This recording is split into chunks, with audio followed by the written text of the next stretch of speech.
Hello प्यारे बच्चों, कैसे हैं आप सभी। मैं हूं व्यास सर, आप सभी का स्वागत है हमारे आज के लेक्चर में। हमारा आज का lecture class 11th unit number 11 और आज हम देखने वाले हैं केमिकल प्रॉपर्टी।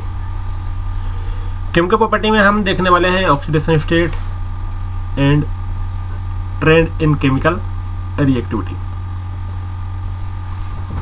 इसमें हम ग्रुप नंबर 14 की बात कर रहे हैं। तो आप सभी अपने आसपास के डिस्टर्बेंस को बंद कर दीजिए और बुक पेन लेकर के बैठ जाइए। 100% फोकस के साथ यहाँ पर देखिए। देखो प्यारे बच्चों, यदि हम ऑक्सीडेशन स्टेट की बात करें तो मैं आपको पहले बताया था इसमें इनर्ट पेयर इफेक्ट। इसके पहले हम जब पी ब्लॉक एलिमेंट्स हमने पढ़ा था उसमें हमने इनर पेयर इफेक्ट के विषय में आपको बताया था। ये इनर पेयर इफेक्ट होता क्या है, यहां से एक आइडिया मैं आपको देता हूं दोबारा। जैसे बैंगन, आलू, गाजर इन थैला, फिर का सी गए शंकर पार्वती, फिर बोरोन, कार्बन, नाइट्रोजन, ऑक्सीजन और फ्लोरीन। ठीक है। नेपाल, पाकिस्तान, ऑस्ट्रेलिया सब वाईफाई, फिर उस से टिपो फ्लोरीन, क्लोरीन, ब्रोमीन, आयोडीन। मैंने आपको बताया था कि ये इसका एटॉमिक नंबर, ये ग्रुप नंबर होता है 13 का, ये 14, 15, 16, 17 और 18 में उधर हेलोजन है। मैं आपको बताया था। अब हम बात कर रहे हैं ग्रुप नंबर 14 की। किसकी बात कर रहे हैं हम? ग्रुप नंबर 14 की बात कर रहे हैं। तो मैंने बताया था आपको कि यहाँ से यहाँ तक, यदि अब ग्रुप नंबर 13 की बात यदि मान लो हम करते तो मैंने आपको इसमें बताया था कि यहाँ से यहाँ तक जो ऑक्सीडेशन स्टेट शो करते हैं ये करते हैं +3, और यहाँ से यहाँ तक जो ऑक्सीडेशन स्टेट शो करते हैं वो करते हैं आपस में +1। ये मैं आपको बताया था इनर्ट पेयर इफेक्ट की वजह से ऐसा होता है। ये +3 में स्टेबल है, +3 में स्टेबल, लेकिन ये सारे +1 में स्टेबल है। अब इसकी बात नहीं करना, ग्रुप नंबर 14 की बात नहीं, 13 की बात नहीं करना, यहाँ से इसको रिमूव कर दो। अब हम बात कर रहे हैं ग्रुप नंबर 14 की। ग्रुप नंबर 14 में ये जो दो हैं, यहाँ से लेके यहाँ तक और यहाँ से लेके यहाँ तक, ये हमारे पास में +4 ऑक्सीडेशन स्टेट शो करते हैं। ये इससे 2 कम ऑक्सीडेशन स्टेट शो करते हैं, ये करते हैं +2 स्टेट। ये स्टेबल है +4 में, कार्बन +4 में स्टेबल है, सिलिकॉन +4 में स्टेबल है, लेकिन ये सारे जो होते हैं +2 में स्टेबल है। इसी प्रकार से ये जो है हमारे पास में, ये हमारे पास में ऑक्सीडेशन स्टेट शो करता है +5। कौन से करता है? +5। लेकिन यदि हम इनकी बात करते हैं यहाँ से यहाँ तक, ये स्टेबल होते हैं यहाँ पास में +3 में, वो +5 में है, तो ये स्टेबल होता है यहाँ पास में +3 है। उसी प्रकार से ये हमारे पास में है, ये जो है ये स्टेबल होते हैं +6 में, ये उससे 2 कम में, मतलब ये +4 में होंगे स्टेबल। ये जो है ना, ये +4 में होंगे स्टेबल। ग्रुप नंबर 14 की बात हो रही है, इसलिए हम ये आसपास जितना ये लिखा हुआ है नाइट्रोजन ये वाला, इसको अलग कर देते हैं, क्योंकि ग्रुप नंबर किसकी बात हो रही है? 14 की यहाँ पर अभी हम बात कर रहे हैं। अब ये ऐसा क्यों होता है? ऐसा इसलिए होता है क्योंकि इनर्ट पेयर इफेक्ट नाम का हमारे पास में कॉन्सेप्ट आता है। इनर्ट पेयर इफेक्ट नाम का हमारे पास में कॉन्सेप्ट आता है, उसके द्वारा ये सारी घटनाएं घटित हो रही है यहाँ पर, या पॉसिबिलिटी बन रही है यहाँ पर। ये ऑक्सीडेशन स्टेबल होता है। क्या बोला मैंने यहाँ पर? ये इसमें क्या होता है? स्टेबल। +4 में क्या होता है? स्टेबल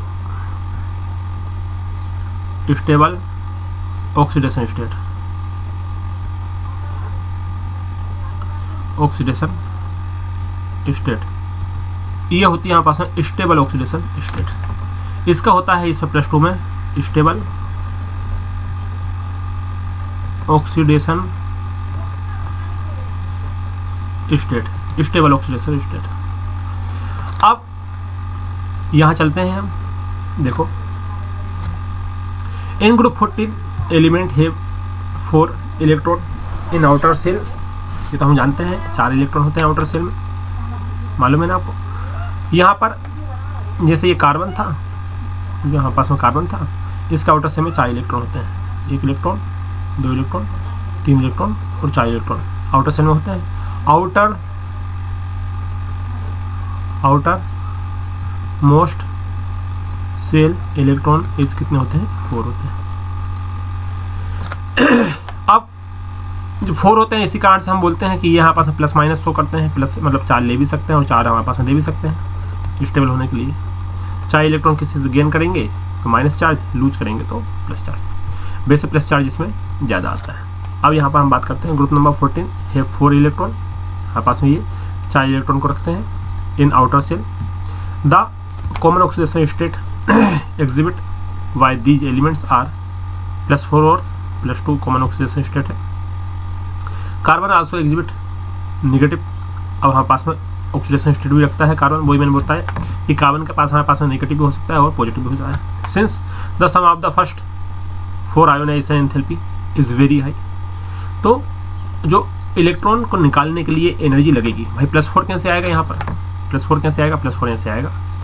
ये यहाँ पास में कार्बन है, ये यहाँ पास में कार्बन है, कार्बन के पास हमारे पास में सेल होते हैं, ध्यान से देखना, ये यहाँ पास में एक सेल, ये हुआ यहाँ पास में 2 सेल होते हैं। अब कार्बन है, 2 इलेक्ट्रॉन अंदर होते हैं, हमारे पास में 4 इलेक्ट्रॉन ये इस प्रकार से बाहर होते हैं। अब क्या करते हैं, यहाँ से ये इलेक्ट्रॉन को लूज करना है, तो 1 इलेक्ट्रॉन, ये 2 इलेक्ट्रॉन, ये 3 इलेक्ट्रॉन, ये 4 इलेक्ट्रॉन।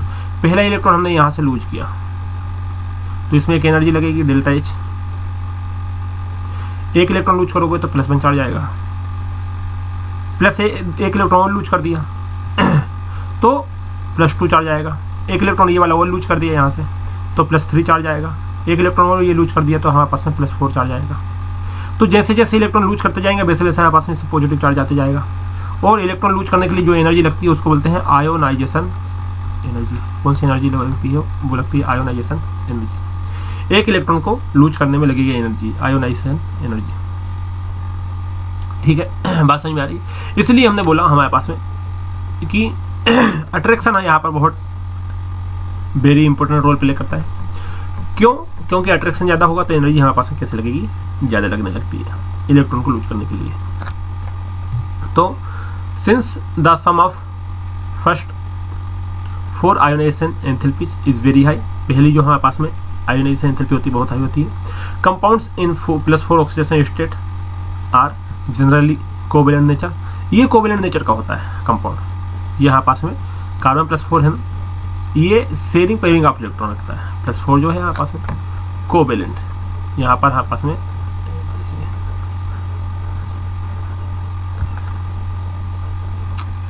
हमारे पास में ये जो कार्बन है, कार्बन के आउटर में कितना सेल है, इलेक्ट्रॉन है 1 2 3 4। कार्बन कितनी वैलेंसी शो करता है, कार्बन +-4 वैलेंसी क्या करता है, शो करता है। Since the sum of the first 4 ionisation enthalpies is very high, compounds in +4 oxidation state are generally covalent in nature, ये कोवेलेंट नेचर का होता है। +4 में, ये +4 में कैसा होता है, कोवेलेंट नेचर का होता है, कोवेलेंट नेचर का होता है +4 में। Compounds in +4 oxidation state are generally covalent in nature. In heavier members the tendency to show +2 oxidation state, इसने यही बोला जब भी मैंने आपको ऊपर बताया था कि जो हेवी एलिमेंट्स होते हैं ये लाइटर एलिमेंट्स कहलाते हैं। यहाँ से यहाँ तक ये कहलाता है लाइटर एलिमेंट्स, है ना, और ये कहलाता है आपस में हेवी एलिमेंट्स। ध्यान से देखना, ये जो होते हैं ये लाइटर एलिमेंट्स होते हैं ये, और ये कहलाता है आपस में हेवी एलिमेंट्स। हेवी एलिमेंट्स क्यों कहलाते हैं, क्योंकि नीचे आने पे इसमें इलेक्ट्रॉन इंक्रीज हो जाते हैं। यहाँ इलेक्ट्रॉन है, उससे ज़्यादा इलेक्ट्रॉन यहाँ है, उससे ज़्यादा यहाँ है, उससे, तो ये यहाँ पास में हेवी एलिमेंट्स हो जाते हैं। ये यहाँ पास में कैसे हो जाते हैं, हेवी एलिमेंट्स होते हैं। ये यहाँ पास में लाइटर एलिमेंट्स होते हैं। तो जो हेवी एलिमेंट्स होते हैं,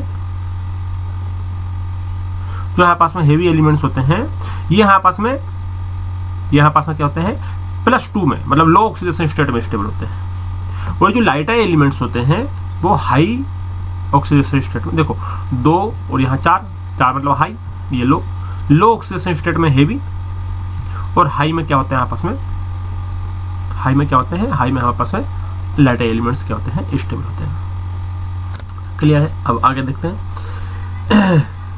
compounds in +4 oxidation state are generally covalent in nature, ये सारा हो गया अपना। Then in heavier members the tendency to show +2 oxidation state increase in the sequence। अब ये क्या है, जर्मेनियम, टिन और लेड, ये यहाँ पास में ऑक्सीडेशन स्टेट का, स्टेबल ऑक्सीडेशन स्टेट का क्या है, सीक्वेंस है। इट इज, ये याद रख लेना, ये क्वेश्चन में कई बार पूछा जाता है, ये सीक्वेंस याद रखना, IMP है। It is due to the inability of NH2 electron in valency cell to participate in bonding. The relative stabilities of these two oxidation states vary down the group. Carbon and silicon mostly show +4 oxidation state. Germanium, carbon और silicon, ये देखो यहाँ देखते जाओ, सारा जो मैंने बताया ना, ये कहाँ गया, ये हमारे पास में फंडा, ये जो कार्बन और सिलिकॉन की बात हो रही है, इसकी बात हो रही है, इसको देखो जरा, इसकी बात हो रही है, ये कार्बन और सिलिकॉन है ना, तो वो बोल रहा है, बोलेगा हमारे पास में जो कार्बन और सिलिकॉन होता है, ये कहाँ गया, ये हमारे पास में जो कार्बन होता है, carbon and silicon mostly +4 oxidation state को रखता है। देखो ये मैंने वही लिखा था, +4 ऑक्सीडेशन स्टेट में स्टेबल होता है, ठीक है। Germanium form stable compounds in +4 state and only few compounds of +2 state में।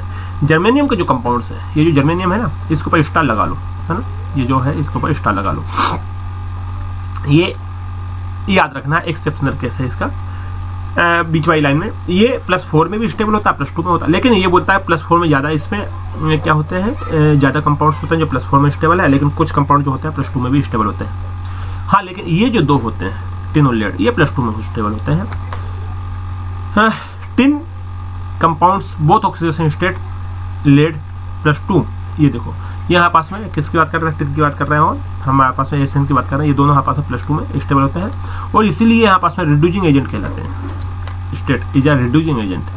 रिड्यूस क्यों, क्योंकि सामने वालों की ये ऑक्सीडाइज करेगा अपने आप के, वो सामने वाले को रिड्यूस करेगा अपने आप को ऑक्सीडाइज, तो इस प्रकार से यहाँ पास में रिड्यूसिंग एजेंट के जैसे ये काम करते हैं, सामने वाले को रिड्यूस कर देंगे, ठीक है। अब देखो जरा, lead compounds in +2 state are stable and in +4 state are strongly oxidising agent.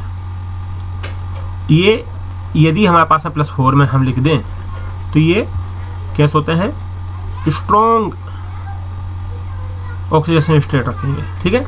इन, अब यहाँ पर देखो, in tetravalent state the number of electrons around the central atom in a molecule, जैसे कार्बन बनाता है CCl4, कार्बन टेट्राक्लोराइड जिसको बोलते हैं, is eight being electron is pieces molecules, they are normally not expected to act as electron acceptor or electron donor species, although carbon cannot exceed its covalency more than 4. Other elements of the group can do so. It is because of the presence of d orbital in them. Due to this, their halide undergo hydrolysis and have tendency to form complexes by accepting electron. तो इस प्रकार से ये सारी बातें, इसमें कहानियाँ चलती रहती है। जो मेरी मेन कहानी थी वो मैंने आपको यहाँ पर बता दी।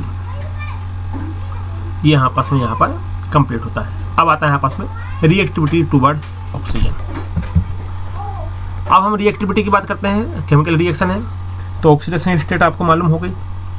अब हम बात कर रहे हैं रिएक्टिविटी के ऊपर। तो रिएक्टिविटी में क्या है, रिएक्टिविटी टुवर्ड ऑक्सीजन, मतलब ऑक्सीजन के साथ रिएक्शन करना कुल मिला के। All members when heated in oxygen form oxide. जितने ही मेंबर हैं जब हम इसको हीट करते हैं ऑल मेंबर को जब हम हीट करते हैं इन ऑक्सीजन में, ये हमको ऑक्साइड देते हैं। क्या देते हैं? ऑक्साइड देते हैं। इस बात को याद रखना, ये हमको ऑक्साइड देंगे। ऑक्साइड जहाँ हीट करेंगे ऑक्सीजन में तो ये क्या देंगे? ऑक्साइड देंगे। There are mainly two type of oxide, that is monoxide और डाइऑक्साइड। ऑफ फॉर्मूला एमओ बनता है एंड MO2 बनता है। ये देखो कौन सा ऑक्साइड देते हैं, ये ऐसा समझो यहाँ पर इसको कि जब हम इसको हीट कर रहे हैं, यहाँ से अपन जहाँ हम इसको हीट कर रहे हैं, तो इसको हीट कर रहे हैं अपन इन मेटल को। 14 एलिमेंट्स के जो एलिमेंट्स है, 14 ग्रुप एलिमेंट, जब इसको आप हीट करते हो तो ये ऑक्साइड देते हैं। क्या देते हैं? ये ऑक्साइड देते हैं। और ऑक्साइड में कौन से ऑक्साइड देते हैं? दो ऑक्साइड देते हैं। एक होता है यहाँ पास में मोनो ऑक्साइड और एक होता है यहाँ पास में डाइऑक्साइड। मोनो ऑक्साइड क्या होता है? Metal oxide. और डाइऑक्साइड क्या होता है? MO2। ये है मोनो ऑक्साइड, ये है यहाँ पास में डाइऑक्साइड। इसकी बात हो रही है। हीट करोगे तो ऑक्साइड मिलेगा। कौन सा ऑक्साइड मिलेगा? दो ऑक्साइड मिलेगा। वो बता दिए कौन कौन से यहाँ पर ऑक्साइड हमको मिलने वाले हैं। अब इसके बारे में क्या बोलता है वो, ये देखो MO2 है ना। फिर हमारे पास में ये बोलता है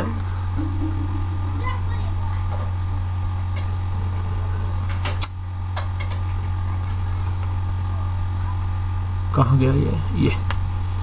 अब हमारे पास में ये बोलता है कि ये लिखा है ना, ये मोनोऑक्साइड ये हुआ और ये डाइऑक्साइड हो गया। SiO only exist at high temperature.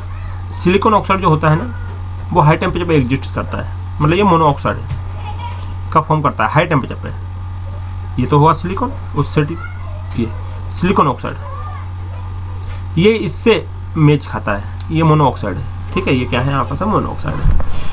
ये हाई टेम्परेचर के ऊपर एग्जिस्ट करता है, लो पे नहीं करता। ये किस पे? ये हाई टेम्परेचर के ऊपर क्या करता है? एग्जिस्ट करता है। Oxide in higher oxidation state of element are generally more acidic than those in lower oxidation state. The dioxide जैसे CO2, SiO2 and GeO2 are acidic, whereas, जबकि हमारे पास SnO2 जो होते हैं, PbO2 होते हैं, आर एम्फोटेरिक होते हैं। याद रखना, ये जो होते हैं ना, CO2 हुआ, SiO2 हुआ और जर्मेनियम ऑक्साइड हुआ, ये एसिडिक नेचर के होते हैं। ये बहुत अच्छे से याद रख लेना, इसको आपको माइंड में रखना है, भूलना नहीं है। CO2, SiO2 और जर्मेनियम O2, ये कैसे होता है? यहाँ पर एसिडिक, यहाँ पास में कैसे होते हैं? एसिडिक होते हैं। जबकि हमारे पास में दो और हैं। कौन कौन से दो? SnO2 और PbO2। ये जो होते हैं वो एम्फोटेरिक होते हैं। कैसे होते हैं? एम्फोटेरिक होते हैं। एम्फोटेरिक मतलब ये जो होता है एसिड से भी रिएक्ट करते हैं और बेस से भी रिएक्ट करते हैं। React with acid and base, वो एम्फोटेरिक कहलाते हैं। एम्फोटेरिक ऐसे एलिमेंट्स को कहलाते हैं जो ऐसे कंपाउंड्स कहलाते हैं जो हमारे पास एसिड और बेस दोनों से रिएक्ट कर लेते हैं। जैसे हमारे पास में जो H2O हुआ, ये भी हमारे पास में एम्फोटेरिक होता है, क्योंकि एसिड ये यहाँ पास में एसिड भी है और यहाँ पास में बेस भी है, इसलिए H2O जो होता है वो एम्फोटेरिक कहलाता है। एम्फोटेरिक मतलब वो ये होता है जिसमें दोनों का नेचर हो, एसिड का नेचर भी हो और बेस का नेचर भी हो, तो वो कहलाता है यहाँ पास में एम्फोटेरिक। बात समझ में आ रही है? क्लियर है? एम्फोटेरिक वाली बात समझ में आई? तो इस प्रकार से ये हमने यहाँ पर देखा, कंप्लीट किया इसको। अब आगे इसी में देखते हैं हम। अमंग मोनोऑक्साइड इज न्यूट्रल, लेकिन जो हमारे पास में CO होता है, हमारे पास न्यूट्रल होता है। GO होता है एज, ये क्या होता है एसिडिक, वेयरएस जबकि SNO और PBO होता है R एम्फोटेरिक होता है, ये भी एम्फोटेरिक होता है। क्या एम्फोटेरिक होता है आपस में, हमारे पास में SNO और PBO, R एम्फोटेरिक होता है। क्लियर है, बात समझ में आ रही है। अब इनकी एक लिस्ट बना लेना आप इस प्रकार से और उसको लिख लेना। अब बात करते हैं यहाँ पर रिएक्टिविटी टूवर्ड वाटर, वाटर के साथ रिएक्टिविटी, इनकी रिएक्शन करा दो वाटर के साथ।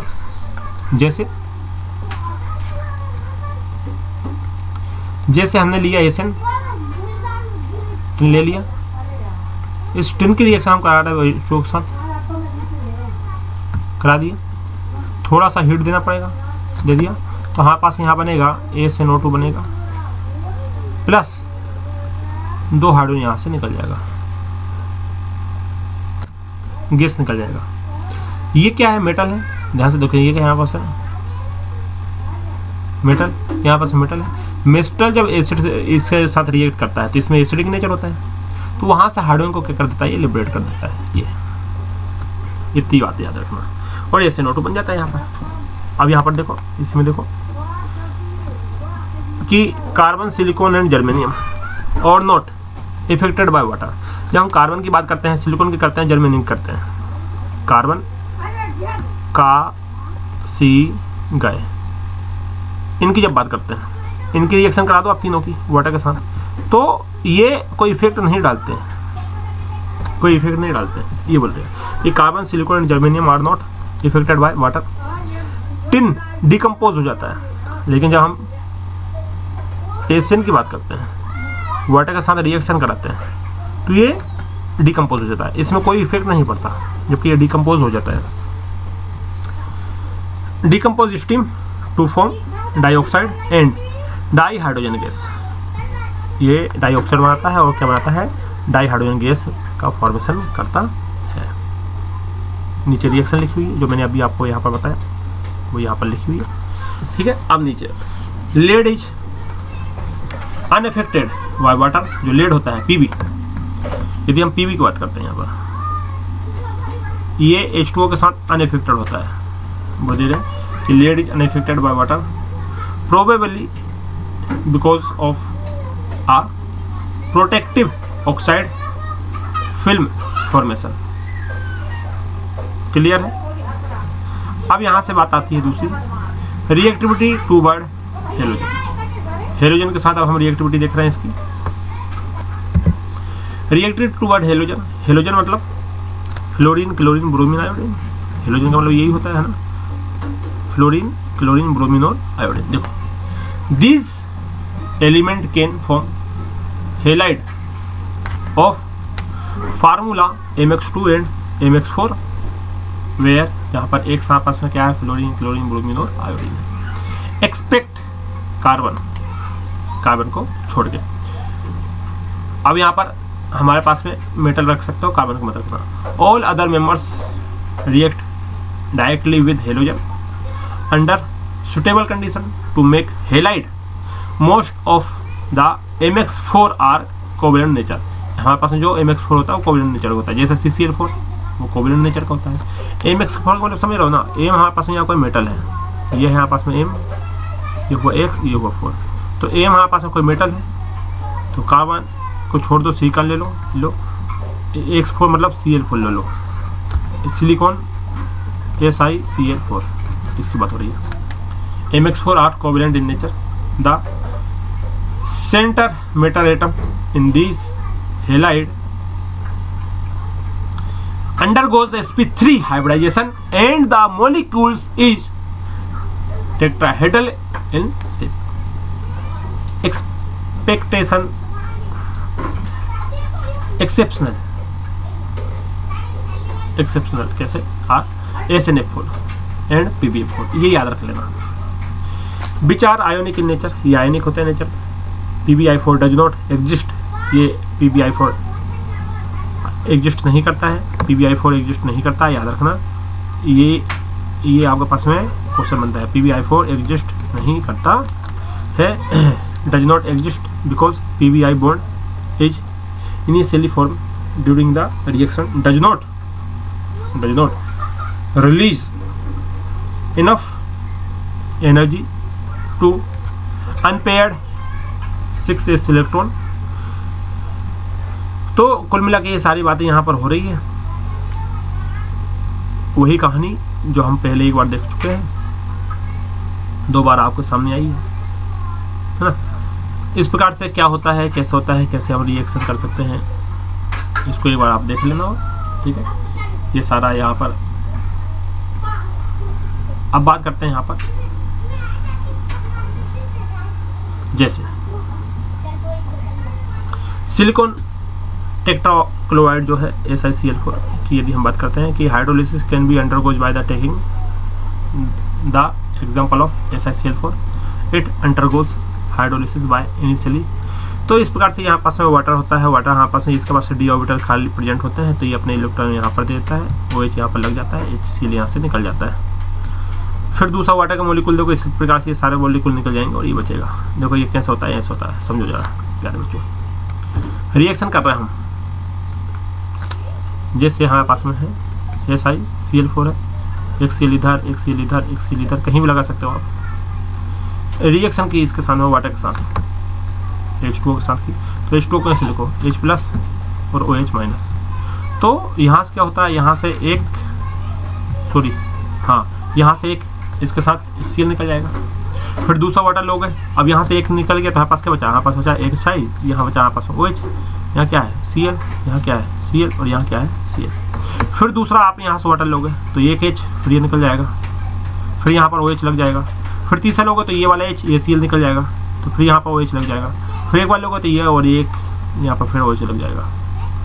तो इस प्रकार से हमारे पास में क्या बचेगा, हमारे पास में बचेगा Si, यहाँ हमारे पास OH हो जाएगा, यहाँ पास OH हो जाएगा, यहाँ पास OH हो जाएगा, यहाँ पास OH हो जाएगा। इसको बोलते हैं salicylic acid, salicyl acid. Clear है। इस प्रकार से हमारे पास में ये फॉर्म हो जाया करता है, ये कहीं बन जाया करता है। अब बात करती हैं इसमें importance, trend and anomalous behaviour of carbon, लेकिन इसको इस वाली क्लास में नहीं करेंगे, आने वाले क्लास में इस टॉपिक को हम करेंगे। आज का लेक्चर यहीं पर कंप्लीट करेंगे। आशा है कि आपको लेक्चर समझ में आया होगा।